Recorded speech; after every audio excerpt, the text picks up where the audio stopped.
श्री कृष्ण जी कहते हैं, जो सच्चाई के रास्ते पर चलते हैं उनके जीवन में परेशानी जरूर आती है, लेकिन भगवान उनका नाव को कभी डूबने नहीं देते हैं। जब जब सत्य की असत्य से लड़ाई होगी, सत्य अकेला ही खड़ा होगा, क्योंकि असत्य के साथ मूर्खों की भीड़ भी होगी, परंतु फिर भी सत्य की असत्य पर सदैव विजय होगी। सतयुग में असुर राज हिरण्यकशिपु ने कठोर तपस्या के बाद ब्रह्मा से वरदान पाने के बाद देवताओं और मनुष्य को सताना शुरू कर दिया था। वरदान की वजह से वह अहंकारी हो गया था। उसने खुद को भगवान घोषित कर दिया। उसने प्रजा को अपनी पूजा करने के लिए कहना शुरू कर दिया, लेकिन हिरण्यकशिपु का पुत्र प्रहलाद भगवान विष्णु की भक्ति करता था। ये देखकर हिरण्यकशिपु बहुत क्रोधित हुआ।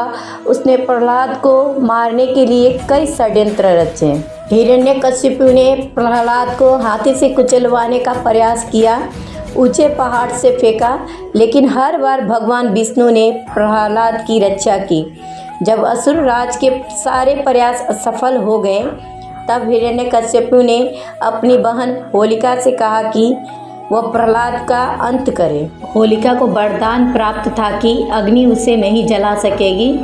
होलिका ने सोचा कि वो प्रहलाद को लेकर आग में बैठ जाएगी तो प्रहलाद जलकर मर जाएगा।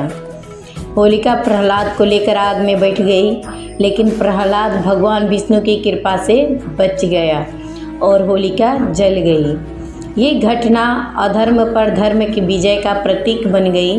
प्रहलाद के बचने की खुशी में लोगों ने रंग गुलाल उड़ाकर खुशियाँ मनाई थी। तभी से होली पर रंग गुलाल उड़ाने की परंपरा चली आ रही है। बाद में भक्त प्रहलाद की रक्षा के लिए भगवान विष्णु नरसिंह अवतार लिया और हिरण्यकशिपु का अंत किया। अहंकार का अंत सुनिश्चित है। ये कहानी बताती है कि अहंकार का अंत तय है, इससे बचना चाहिए। सत्य की हमेशा जीत होती है। परिस्थितियाँ भले ही कितनी भी प्रतिकूल हो, लेकिन अंत में जीत सत्य की ही होती है। इसलिए हमें सत्य के मार्ग पर चलते रहना चाहिए। धैर्य और विश्वास न छोड़े। भक्त प्रहलाद ने मुश्किल परिस्थितियों में भी धैर्य बनाए रखा और भगवान विष्णु में अटूट विश्वास रखा। इन दो गुणों की वजह से प्रहलाद ने हर मुश्किल का सामना आसानी से किया। हमें भी ये दो गुण अपने जीवन में उतार लेने चाहिए। स्वार्थ और छल का फल नकारात्मक ही होती है। होलिका ने छल का सहारा लिया, लेकिन अंत में वही आग में जल गई। जब हम किसी के साथ छल कपट करते हैं, हमें ही इसका बुरा फल भोगना पड़ता है।